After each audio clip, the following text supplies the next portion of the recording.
The glass walls of the Han Global headquarters didn't just reflect the skyline.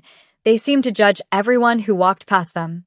It was a cathedral of cold light and expensive silence, a place where the air conditioner hummed at a frequency that felt like a constant, low-grade threat. In the center of the lobby, the marble floor was polished to such a mirror sheen that looking down felt like falling. This was a world of sharp edges, tailored Italian suits, and smiles that never quite reached the eyes. It was a place where weakness was the only sin that couldn't be forgiven, and status was the only currency that mattered.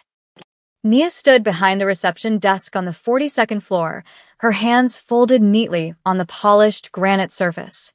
She was 27, with eyes that held a quiet, deep intelligence that most people here failed to notice because they were too busy looking at her shoes. Her shoes were sensible, comfortable, and 3 years old. In an office where the junior assistants wore red-bottomed heels that cost more than Nia's monthly rent, her footwear was a silent confession of her outsider status.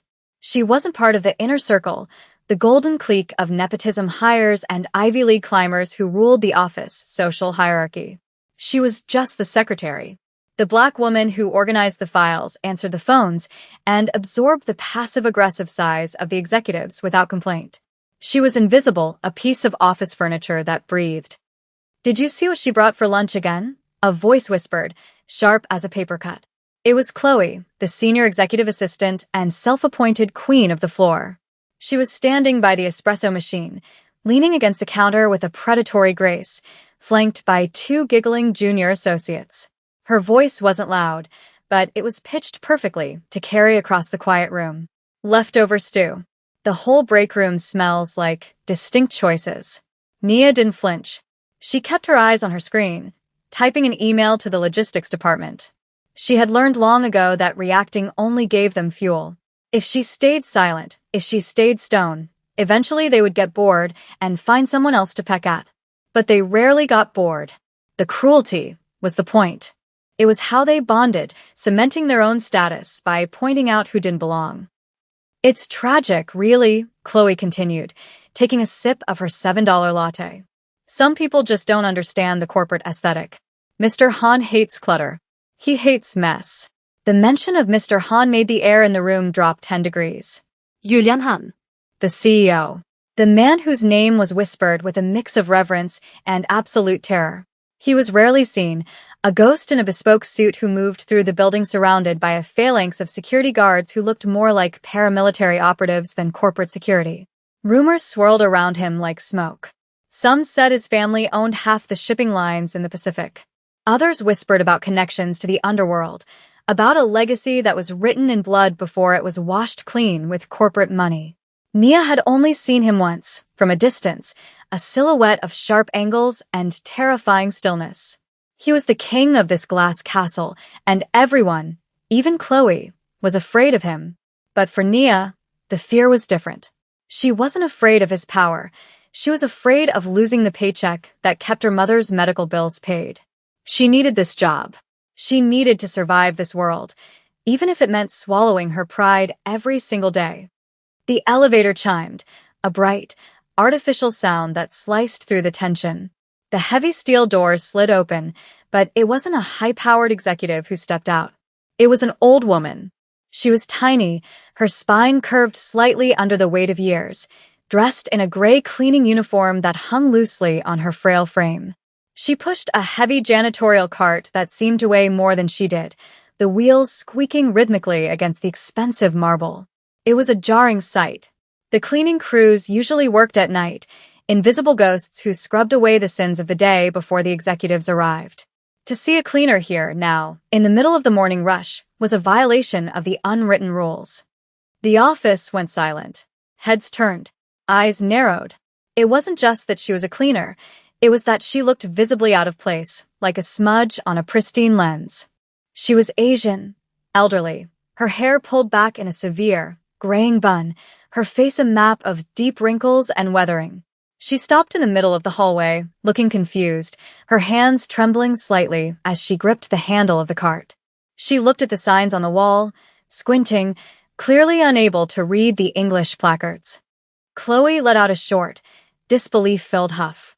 You have got to be kidding me, she said, her voice rising. Security is just letting anyone in now.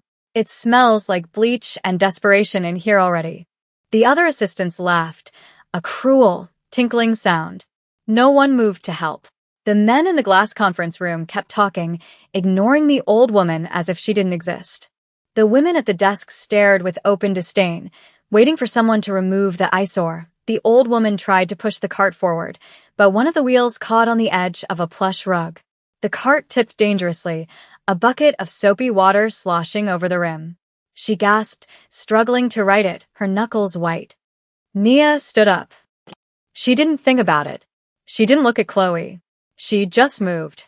It wasn't a calculated decision to be a hero. It was a reflex born of a life where looking away wasn't an option. She rounded the reception desk, her sensible heels silent on the carpet, and crossed the distance in 4 long strides. Here, Nia said softly, her voice a gentle contrast to the harsh whispers of the room. Let me get that for you. She reached out and grabbed the heavy cart, stabilizing it just before it could tip over completely. The old woman flinched, looking up at Nia with eyes that were dark, sharp, and unreadable. For a second, Nia felt a strange weight in that gaze, a scrutiny that felt far heavier than the situation warranted. But then the moment passed, and the woman just looked like a tired, confused grandmother. Thank you, the woman said, her voice thick with a heavy accent. She bowed her head slightly, a gesture of old-world respect that looked jarring in the modern, aggressive office. Will is bad. It's okay, Nia said, smiling. It was a real smile, warm and unpracticed. This rug is tricky. The wheels always catch on it. Where are you trying to go? Pantry, the woman said, pointing a shaking finger down the hall. Need water. I'll walk you there, Nia said, ignoring the burning sensation of a dozen pairs of eyes drilling into her back. It's just around the corner. The tap in the men's room is broken, so you have to use the kitchen sink. Nia, Chloe's voice cut through the air, sweet and poisonous. The phones are ringing. We don't pay you to be a tour guide for the help. Security can handle this. Nia paused. She felt the humiliation heat the back of her neck, but she didn't let it show. She turned her head slightly, meeting Chloe's gaze with a calm that infuriated the other woman. I'm on my break, Chloe. And she's not this, she's a person. She didn't wait for a response. She turned back to the old woman, gripping the cart handle firmly.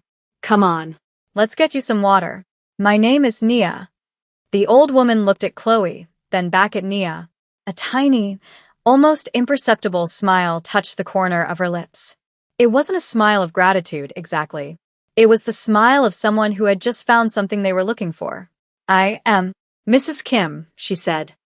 As they walked away, the whispers erupted behind them, louder and more vicious than before. Birds of a feather, someone muttered. Trash helping trash, Nia heard it. She knew Mrs. Kim heard it too. But as they turned the corner, the old woman didn't look upset. She looked thoughtful. Her back straightened just a fraction, and the trembling in her hands seemed to vanish, as if it had never been there at all. But Nia didn't see that. She was too busy worrying about whether this act of kindness was going to cost her the only job she could find. Over the next 2 weeks, a quiet routine formed in the shadows of the 42nd floor. The corporate world moved at a breakneck speed, a blur of mergers, acquisitions, and power plays. But in the small, windowless pantry at 12:30 p.m., time seemed to slow down. Mrs. Kim would appear with her cart, ostensibly to change the trash bags or wipe down the counters, but she always lingered when Nia came in to heat up her lunch. It started with a shared orange. Nia had been peeling one, the citrus scent cutting through the stale coffee air, and saw Mrs. Kim watching her. The older woman looked pale, her energy flagging. Without a word, Nia split the orange in half and offered the larger portion to her. Mrs. Kim had hesitated, eyeing the fruit like it was a trap, before taking it with 2 hands. Now, it was a ritual. Nia brought extra food from home. Simple meals, seasoned rice, grilled chicken, steamed vegetables, packed in Tupperware containers that had seen better days. They sat on the 2 folding chairs tucked behind the vending machines, hidden from the view of the main corridor. You eat too little, Mrs. Kim said one Tuesday, poking at Nia's modest portion of rice. Young woman needs strength. This place. She waved a hand toward the door, encompassing the entire glass and steel edifice. This place eats people. Nia chuckled, a tired sound. You can say that again. I'm okay, Mrs. Kim. I'm used to stretching things. My mom taught me how to make a little go a long way. Your mother, Mrs. Kim said, her eyes sharp again. She had a way of asking questions that felt like interrogations, though her tone remained gentle. She is proud of you? Working in Big Tower? She was, Nia corrected softly, looking down at her hands. She passed away last year. The medical bills were a lot. That's why I'm here. The insurance is good and the pay is better than anything else I can get, even if the people are. She trailed off, not wanting to speak ill of her tormentors. Cruel. Mrs. Kim finished for her. She took a bite of the chicken Nia had made. She chewed slowly, savoring the spice. They are cruel because they are small. Small dogs bark loudest. Maybe, Nia sighed. But small dogs can still bite. Chloe, the blonde woman, she's been trying to get me fired for months. She thinks I don't fit the image of the front desk. She wants her friend from college to have my spot. Mrs. Kim's expression darkened. For a split second, the frailty vanished completely. Her jaw set, and her eyes, usually clouded with age, turned into two pieces of obsidian. The air around her seemed to change, growing heavy and charged with a sudden, intense pressure. Chloe, she repeated the name, tasting it like spoiled milk. She treats you bad? She hurts you. It's just words, Nia said, missing the shift in the older woman's demeanor. And extra work. Hiding files so I can't find them. Spilling coffee, and making me clean it up. Petty stuff. I can handle it. My dad used to say, dignity is what you have when no one is watching, they can't take that. Mrs. Kim looked at Nia for a long time. Then, she reached out and patted Nia's hand. Her skin was rough, calloused, but her grip was surprisingly strong. Your father was a wise man. Dignity is rare currency. Expensive. Most people here, she gestured toward the door again. They are bankrupt. What about you, Mrs. Kim? Nia asked, trying to lighten the mood. Do you have family? Children? Mrs. Kim went still. She looked down at the plastic container lid in her hand. I have a son, she said quietly. He is very busy. He works very hard. Too hard. He forgets to eat. He forgets to sleep. Does he know you're working here?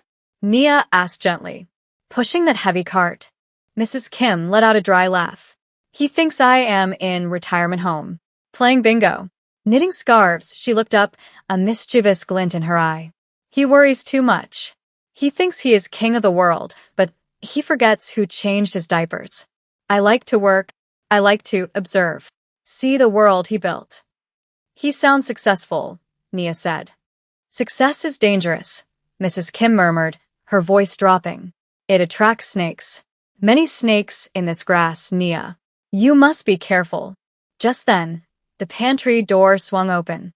Chloe stood there, holding an empty mug, her eyes narrowing as she took in the scene. The high-status executive assistant looked from Nia to the old cleaner, and a sneer curled her lip. Unbelievable, Chloe laughed, shaking her head. I didn't realize we were running a soup kitchen. Nia, Mr. Han's team is asking for the quarterly reports. The ones I told you to print 2 hours ago. I printed them, Nia said, standing up quickly. I put them on your desk. Well, they aren't there, Chloe lied, her eyes glittering with malice. So, either you're lying or you're incompetent. Which is it? Stop feeding the stray animals and get back to work. She turned and walked away, her heels clicking like gunshots. Mrs. Kim watched her go. This time Nia saw it. She saw the way Mrs. Kim's hand tightened around the plastic fork until it snapped in half with a sharp crack. The sound was loud in the small room. She will learn, Mrs. Kim whispered, and the voice didn't belong to a cleaning lady. It belonged to someone who gave orders that ended lives. She will learn. The atmosphere on the 42nd floor shifted a few days later. It wasn't just the usual stress. It was a vibrating, high-wire tension that made the air feel thin. The rumor mill, usually a slow stream of gossip, had turned into a roaring river. The big boss was coming. Not just for a walkthrough, but for the signing of the Jeju contract, a multi-billion-dollar deal that would cement Han Global's dominance in the Asian logistics market. Security was tripled. Men in dark suits with earpieces stood at every elevator bank. The office was scrubbed until it smelled like pure chemical lemon. And in the center of the storm was Chloe, barking orders, terrorizing the interns, and checking her reflection in every available surface. She was positioning herself to be the face that greeted the delegation, the perfect, polished gatekeeper. Nia was relegated to the background, buried under a mountain of paperwork that Chloe had dumped on her desk at the last minute. "Keep out of sight," Chloe had hissed that morning. "We need a specific look for the Korean delegation. Elegant. Refined. Just stay in the copy room." It was humiliating, but Nia did the work. She collated the binders, checked the font sizes, and ensured every page was perfect. She was in the break room, frantically stapling the final packets, when Mrs. Kim rolled her cart in. The older woman looked more tired than usual, her face pale. "Big day," Mrs. Kim said, leaning on her mop. "Huge," Nia said, not looking up. "If this deal goes through, everyone gets a bonus. Well, everyone except the support staff, probably. But it's good for the company." "You work hard," Mrs. Kim observed. "Others talk." "Talking is a skill too, I guess," Nia said, wiping sweat from her forehead. "I just need to get these to the conference room before 2 p.m. Chloe said if I'm 1 minute late, I'm fired." "She said that?" Mrs. Kim asked. Explicitly. At 1:45 p.m., Nia stacked the heavy binders onto a trolley.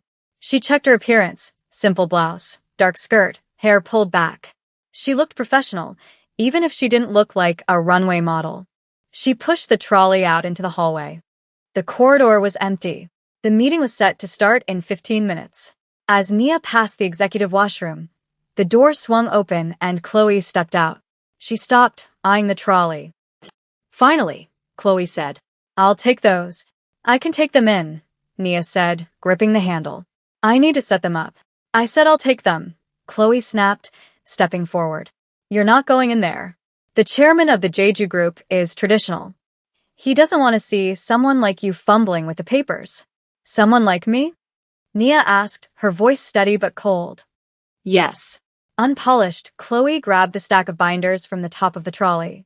But as she pulled, she deliberately twisted her wrist. The top 3 binders slid off the stack. They didn't just fall, they cascaded. One hit the floor with a heavy thud, the rings popping open. Papers exploded across the hallway floor: confidential financial projections, seating charts, legal addendums. It was a disaster. "Oops," Chloe said, her voice dripping with fake sympathy. She stepped back, looking at her watch. "Oh no. 10 minutes to the meeting. Look at this mess." "You are so clumsy, Nia." "You did that," Nia whispered, staring at the scattered papers. "Who's going to believe you?" Chloe hissed, leaning in close. "You're nobody. And now, you're the nobody who ruined the presentation. Pick it up. Or don't. I'm going to tell Mr. Han that the secretary failed to prepare the materials." Chloe turned on her heel and walked toward the conference room, leaving Nia kneeling on the floor, frantically gathering the papers. The pages were mixed up. The order was destroyed. Panic, cold and sharp, clawed at Nia's throat. She was going to lose her job. She was going to lose everything. She didn't see the shadow fall over her until a hand reached down and picked up a sheet of paper. It was Mrs. Kim. She had abandoned her cart and was kneeling on the expensive marble, her old knees cracking. She didn't say a word. She just started sorting. Her eyes scanned the page numbers with a terrifying speed. "Mrs. Kim, don't," Nia gasped, tears stinging her eyes. "You'll get in trouble. This isn't your job." "Hush," Mrs. Kim said, her voice iron hard. "Sort. Page 12 goes after 11. Fast." They worked in a blur of motion, the cleaner and the secretary, on their hands and knees in the hall of power. Mrs. Kim moved with a dexterity that belied her age, her hands flying. In 5 minutes, the binders were reassembled. They weren't perfect, but they were complete. "Go," Mrs. Kim said, helping Nia stand. She smoothed down Nia's skirt. "Head up. Shoulders back. You are not small. Walk like you own the room." Nia took a breath, nodded, and pushed the trolley toward the heavy oak doors of the boardroom. She didn't know that Mrs. Kim stayed in the hallway, watching her go, a look of profound, dangerous calculation on her face. Mrs. Kim reached into the pocket of her cleaning smock and pulled out a phone. It wasn't a cheap prepaid model. It was the latest satellite smartphone, sleek and black. She typed a single text message. "Let them in. I am watching." The conference room was a theater of intimidation. The long mahogany table was occupied by 20 men. On one side, the Jeju delegation, stern-faced and silent. On the other, the Han global executives. At the head of the table sat a man Nia had only ever seen in magazines. Julian Han. He was younger than she expected, maybe in his early 30s, with a face that looked like it had been carved from cold marble. He wore a suit that cost more than Nia's entire education. He was reading a file, his expression utterly bored. Chloe was standing by his side, pouring water into his crystal glass. She looked up as Nia entered, her eyes widening in genuine shock. She had expected Nia to be outside, crying over a pile of ruined papers. "I have the files, Mr. Han," Nia announced. Her voice shook slightly, but she remembered Mrs. Kim's words. Shoulders back. She walked to the table and began distributing the binders. Chloe intercepted her halfway. "Give them to me," she hissed under her breath. "I've got it," Nia said, sidestepping her. She placed the first binder in front of the Jeju chairman, bowing respectfully. She placed the second in front of Julian Han. Julian didn't look up. He opened the binder. He flipped a page. Then he stopped.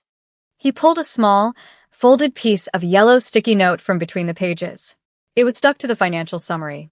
It was a note from Mrs. Kim, intended for Nia to see when she sorted the papers, but in the rush, they had missed it.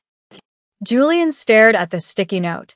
His eyes, previously bored, suddenly sharpened. He read the handwriting he had known his entire life. He looked at the note, then he looked up at Nia. For the first time, the CEO really looked at her. "Where did you get this?" Julian asked. His voice was deep, quiet, and commanded absolute silence in the room. Chloe stepped forward quickly. "I am so sorry, Mr. Han. The secretary is incompetent. I told her to check the files. If there is trash in there, it is her fault.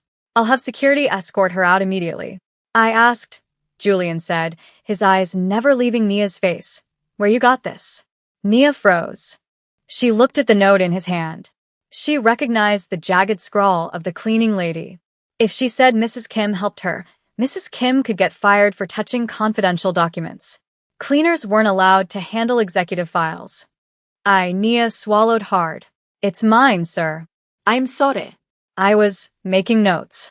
Chloe scoffed. "She's lying. She probably dropped the files and scrambled to put them back together. She's clumsy and careless." Julian looked at Chloe.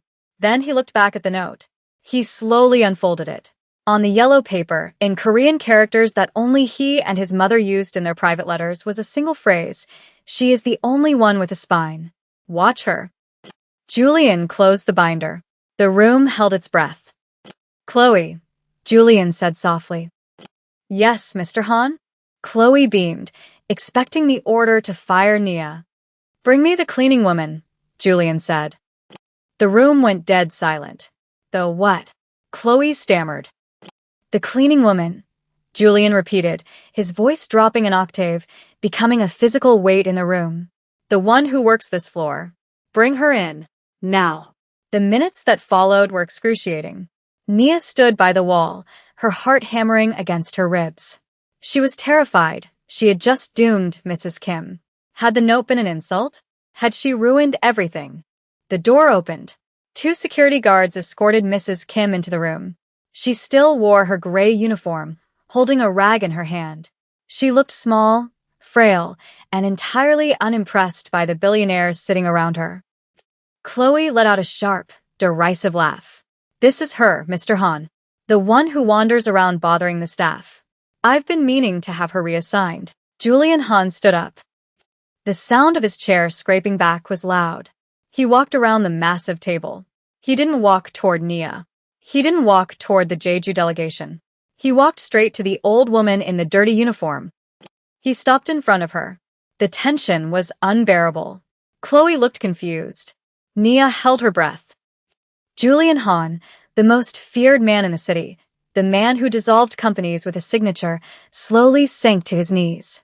He bowed his head, lowering himself until his forehead almost touched the floor at the cleaner's feet. "Mother," Julian said, his voice cracking with a mixture of respect and fear. "I didn't know you were here." The silence that followed was absolute. It was a vacuum. Chloe's face went slack, her skin draining of color so fast she looked like a corpse. The Jeju chairman stood up, bowing deeply to the cleaning lady. Mrs. Kim, Madam Han, looked down at her son. She didn't tell him to rise. She reached out and patted his head, then looked up, her eyes locking onto Chloe like a missile target. "You have a nice office, Julian," she said, her voice clear and strong, shedding the accent she had faked for weeks. "But you have a rat problem." She pointed a calloused finger at Chloe. "She," Madam Han said, her voice turning to ice, "spilled the papers." She laughed when the cart fell. "She treats the people who serve you like dirt." Then she pointed at Nia. "And she," Madam Han's voice softened, filled with a warmth that stunned the room. "She is the only person in this entire building who offered a seat to a tired old woman." Madam Han looked at Nia, her eyes twinkling. "I told you, Nia, success attracts snakes. But sometimes it attracts lions too." Julian stood up. He turned to look at Chloe. His face was a mask of terrifying calm. "Security," he said. "Yes, sir." The guard stepped forward. "Escort this woman out," Julian said, gesturing to Chloe. "She is banned from all Han Global properties. Effective immediately." But Chloe gasped, tears springing to her eyes. "Mr. Han, please. I didn't know. She was just a cleaner." "That," Julian said, his voice cold as death, "is exactly the problem." As Chloe was dragged out, sobbing, the room remained frozen. Julian turned to Nia. He walked over to her, closing the distance. He looked at the secretary, who had been invisible for 3 years. "My mother," Julian said, "is a very difficult woman to please. She hates everyone." Nia stared at him, unable to speak. "If she says you have a spine," Julian said, a ghost of a smile touching his lips, "then I believe her." He extended a hand. "I think you're in the wrong job, Nia. We don't need you answering phones anymore." Madam Han stepped forward, linking her arm through Nia's. "No," she corrected her son. "She is my friend first. Business second. Now, Julian, get us some real food. The cafeteria here is garbage." Nia looked from the son to the mother, the reality of the moment crashing over her. The game had changed. The glass walls didn't look so judgmental anymore. They looked like they were finally letting the light in. The transition from the reception desk to the executive suite wasn't a promotion. It was a transplantation into a different atmosphere entirely. The air on the top floor was thinner, scented with sandalwood and cold ambition. Nia no longer sat behind the granite fortress in the lobby. She was now installed at a sleek, glass desk directly outside Julian Han's massive double doors. The title on her new badge read Executive Liaison, a vague term that meant she was the only person allowed to walk into the lion's den without knocking. But while the title had changed, the eyes watching her hadn't. They had just become more dangerous. If the lobby was a high school cafeteria of petty insults, the executive floor was a gladiatorial arena where the weapons were invisible. The remaining members of Chloe's clique, now leaderless but twice as venomous, watched Nia with the predatory patience of sharks circling a shipwreck. They didn't whisper about her shoes anymore. Now, the rumors were darker, heavier. They whispered that she was a fixer for the Han family's dirtier secrets, or worse, a temporary amusement for a bored king. They smiled at her with teeth that looked too white and too sharp, dropping files on her desk with passive-aggressive force. "Mr. Han needs this translated by noon," a junior VP named Marcus said, dropping a stack of documents in technical Korean. He knew she didn't speak the language. He wanted her to fail. He wanted to prove that kindness was a fluke and competence was exclusive to their bloodlines. But they didn't know about the nights Nia stayed late, not to cry but to learn. They didn't know she was using a translation app and cross-referencing legal dictionaries until her eyes burned. And they certainly didn't know about the quiet shadow that stood in the doorway of her office when the rest of the building was dark. Julian Hahn didn't speak much. He would emerge from his office around 9 p.m., his tie loosened, the weight of an invisible empire on his shoulders. He would stand there, watching her work, his face unreadable. "Go home, Nia," he said one rainy Tuesday, his voice low, vibrating through the quiet room. "I'm almost done with the logistics summary," she replied, not looking up. The numbers didn't match the shipping manifest. "Someone in the Busan port is skimming off the top. About 4%. Julian went still. The silence that followed was heavy, charged with a sudden, sharp intensity. He walked over to her desk, his movements fluid and predatory, like a panther stalking prey. He placed a hand on the glass surface, leaning in. "Show me," he commanded. When she pointed out the discrepancy, Julian didn't get angry.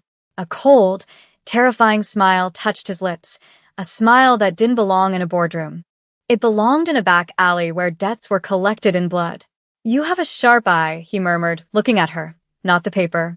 "Most people look at the total. You look at the cracks." "My mom taught me to check the receipt," Nia said simply, her heart hammering as his cologne, musk and rain, washed over her. She said the devil is in the details. "The devil is everywhere," Julian corrected softly. "But so are the angels, it seems." He straightened up, his eyes lingering on her face. "Leave it. I'll handle the Busan team. They won't be skimming by morning." Nia shivered. She knew what that meant. She had Googled the Han family history. She knew the rumors of the shadow syndicate that operated behind the logistics front. She knew she was working for a monster. But looking at him, seeing the exhaustion etched around his eyes, she didn't see a monster. She saw a man holding up the sky alone. And for the first time, she wanted to help him hold it. The invitation arrived on her desk 3 weeks later. It was heavy cardstock, embossed with gold leaf, smelling of expensive paper. The annual Han Global Gala. It was the social event of the season, a night where the city's elite pretended to like each other while brokering deals that would bankrupt small countries. Usually, support staff were invisible at these events, blending into the walls. But this invitation had her name on it. Nia Williams. Not guest, not staff, a named attendee. "It's a test," Madame Han said. The old woman was sitting in Nia's office chair, spinning slowly while eating a bag of cheap chips she had smuggled in. She had stopped wearing the cleaning uniform, but she still refused to wear the designer clothes her son bought her, preferring comfortable tracksuits that made her look like a terrifying gym teacher. "A test of what?" Nia asked, looking at the dress Julian had sent. It was midnight blue, velvet, modest but devastatingly cut. It was the kind of dress that declared war. "Of survival," Madame Han crunched a chip loudly. "The wolves will be there. The board members. The rival families. They want to see who sits at Julian's right hand. If you crumble, they will eat you. If you stand," she paused, her dark eyes glittering. "If you stand, they will bow." "I don't want them to bow," Nia said, touching the velvet fabric. "I just want to do my job." "Your job has changed," Madame Han said, her voice dropping to a serious whisper. "Julian is strong, but he is alone. A king without a queen is just a target. Tonight, you are not a secretary. You are a shield." The ballroom was a sea of diamonds and fake laughter. The chandeliers were so bright they hurt the eyes. Nia stood by the entrance, feeling the weight of the room press against her. She felt exposed, despite the high neckline of her dress. When Julian appeared at the top of the stairs, the room went silent. He wore a tuxedo that fit him like armor, his expression bored and dangerous. He scanned the crowd, dismissing billionaires and politicians with a glance, until his eyes found her. He didn't smile, but his shoulders relaxed, just a fraction. He walked down the stairs, ignoring the outstretched hands of people desperate for his attention, and came straight to her side. "Breathe," he whispered, offering his arm. "They smell fear." "I'm not afraid," Nia lied, taking his arm. Her hand felt small against his bicep, which was hard as rock. "Good," Julian said, "because I need you to watch the man in the gray suit by the bar. Don't look at him directly. Just Observe. Who is he?" "A problem," Julian said. He represents the faction that thinks I'm too soft because I haven't killed anyone this week. Nia's grip tightened on his arm. She scanned the room, using the reflection in a waiter's silver tray. The man in gray was smiling, holding a champagne flute, but his eyes weren't on the party. They were locked on Julian. And he wasn't drinking. He's not drinking, Nia whispered. And he keeps checking his watch. Is that so? Julian's voice was casual, but his body tensed. Stay close to me, Nia. Tonight might be interesting. The dinner was a masterclass in tension. Nia was seated at the head table, to Julian's right. The placement was a scandal. The board members glared. The socialites whispered behind their fans. But Nia kept her back straight, remembering Mrs. Kim's training. Shoulders back. Own the room. She engaged in polite conversation, deflecting insults with a grace that confused her attackers. When a senator's wife asked, "And what exactly do you do for Mr. Han?" Nia smiled sweetly and replied, "I'm sure he doesn't have to waste time on trivialities." The table went quiet. Julian hid a smirk behind his wine glass. But the danger wasn't at the table. It was in the kitchen. The soup course was served. A delicate consommé. The waiters moved with synchronized precision. As the bowl was placed in front of Julian, Nia noticed something. A tiny, almost invisible tremor in the waiter's hand. It was the same waiter she had seen talking to the man in the gray suit earlier. And there was a smell, faint, metallic, cutting through the aroma of the broth. Bitter almonds. Julian picked up his spoon. He was deep in conversation with a rival shipping magnate, distracted. He lifted the spoon to his lips. No. The word ripped out of Nia's throat before she could think. She didn't just speak, she moved. She reached out and knocked the spoon from Julian's hand. The silver clattered loudly against the fine china, sending soup splashing onto the pristine white tablecloth. The entire ballroom gasped. The silence was instant and deafening. A secretary had just slapped food away from the Mafia prince. It was a death sentence. Julian froze. He looked at the spilled soup. Then he looked at Nia. His eyes were wide, dark voids of shock. "Nia," he asked, his voice dangerously quiet. "Don't eat it," she whispered, her voice trembling but her gaze steady. The smell. Bitter almonds. And the waiter. He was shaking. Julian turned his head slowly to look at the waiter standing behind him. The man's face was pale, sweat beading on his forehead. He took a step back, dropping the serving tray with a crash. "Security," Julian roared. The sound was like a thunderclap, shattering the polite veneer of the gala. The room erupted into chaos. The waiter bolted, but Julian's guards were on him in seconds. Julian stood up, towering over the table. He didn't look at the attacker. He looked at Nia.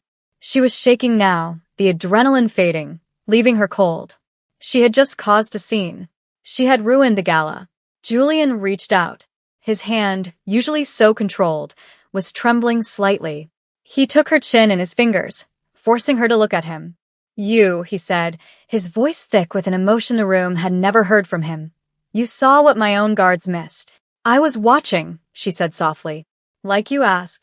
The drive back to the penthouse was silent, but it wasn't the silence of distance. It was the silence of a world that had fundamentally shifted. The gala had ended in arrests.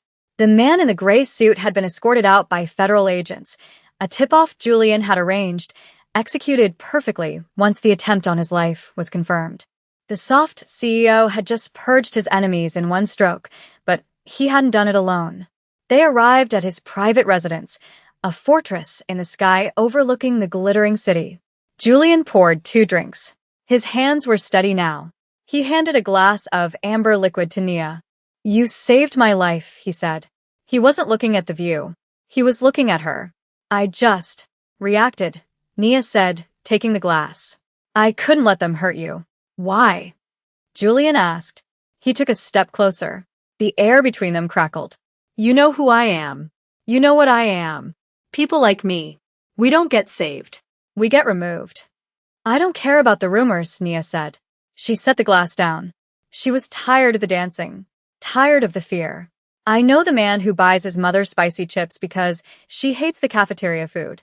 I know the man who works in the dark so his employees can have lights in their homes. You're not a monster, Julian. You're just lonely." Julian looked as if she had slapped him. Her words stripped away the armor he had worn since he was a child. He closed the distance between them. He reached out, tracing the line of her jaw with his thumb. "You are dangerous, Nia Williams," he whispered. "More dangerous than any assassin." "Why?" "Because," he leaned in, his forehead resting against hers, "you make me want to be the man you think I am." He kissed her. It wasn't a tentative movie screen kiss. It was desperate, consuming. It was the taste of whiskey and survival. It was a promise made in the dark, a sealing of a pact between the king of the underworld and the woman who had walked into the fire to pull him out. 6 months later, the Han Global headquarters was different. The air was still expensive, the glass still imposing, but the fear was gone. The snakes had been rooted out, fired, or prosecuted. The logistics department ran, with efficient transparency. And in the lobby, the receptionists were allowed to wear sneakers if they wanted to. The elevator to the 42nd floor chimed. Madame Han stepped out, pushing a stroller. She wasn't cleaning anymore. She was now the terrifyingly effective director of internal audit, a role she performed with glee, but today she was on grandmother duty. Even though there was no baby yet, she was just practicing with a doll to pressure her son. She walked past the new executive liaison, a young man terrified of her, and kicked open the double doors to the CEO's office. "Julian, the flowers for the altar must be orchids, not roses." "Roses are cliché," she shouted. Julian was standing by the window. He turned, smiling. He looked lighter, younger. "We already discussed this, Mother. Nia wants lilies." "Nia has terrible taste in flowers. Excellent taste in men, but terrible in flowers," Madame Han grumbled, sitting on the sofa. The side door opened. Nia walked in. She wasn't wearing a secretary's skirt. She was wearing a white power suit that glowed in the morning sun. On her finger, a diamond the size of a small planet caught the light. It wasn't just a ring. It was a declaration. "I heard that," Nia said, smiling. She walked over to Julian, who immediately reached for her hand, as if he needed the physical contact to ground himself. "Mother thinks lilies are common," Julian said, kissing Nia's knuckles. "Mother thinks anything less than gold-plated peonies is common," Nia teased. She looked at Julian, her eyes full of a quiet, unshakable love. They had won. It hadn't been easy. The press had scrutinized them. The board had fought them. But the combination of Julian's ruthless strategy and Nia's unassailable moral standing had been unstoppable. The Black Secretary and the Mafia Prince had become the power couple the city couldn't stop watching. Julian pulled her close, wrapping his arms around her waist. He looked over her shoulder at the city's skyline, his city. "Let them talk," Julian whispered into her hair. "We have work to do. And a wedding to plan," Nia reminded him. "And lunch," Madame Han interjected. "I brought stew. Spicy." Nia laughed, the sound ringing clear and bright in the room that used to be a tomb of silence. She looked at the man who had burned the world for her and the mother who had tested her soul and found it worthy. "Okay," Nia said, leaning into the embrace of her husband-to-be. "Lunch first. Then, we rule the world."